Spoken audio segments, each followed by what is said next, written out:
ఆంధ్రప్రదేశ్ లోక్సభ ఎన్నికల్లో తెలుగుదేశం పార్టీ జనసేన కూటమి clean sweep చేస్తోందని అత్యధిక ఫాలోయింగ్ అండ్ అలాగే అత్యధిక రేటింగ్ ఉన్న సర్వే ఏజెన్సీలో ఒకటైన ఆజ్ తక్ సి ఓటర్ నివేదించింది.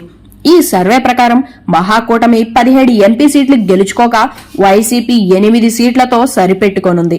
సర్వే ఏజెన్సీ పూర్తి చేసిన సంఖ్యలు దిగువన ఉన్నాయి.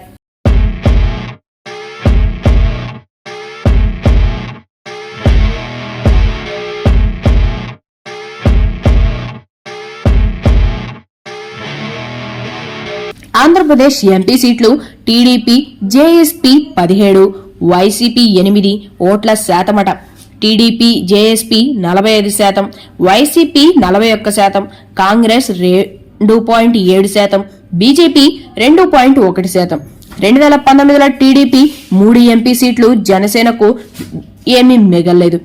అయితే 2024లో ఆ రెండు పార్టీలు కలిసి బీజేపీతో పొత్తు పెట్టుకుని 17 ఎంపీ సీట్లు గెలుచుకోవడంతో ట్రెండ్ పూర్తిగా రివర్స్ అయింది.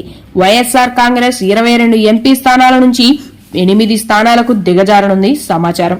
సీట్ల అసమానతలే కాదు, ఓటింగ్ శాతం పరంగా కూడా కూటమి చాలా లాభపడినట్లు సర్వేలో తేలింది.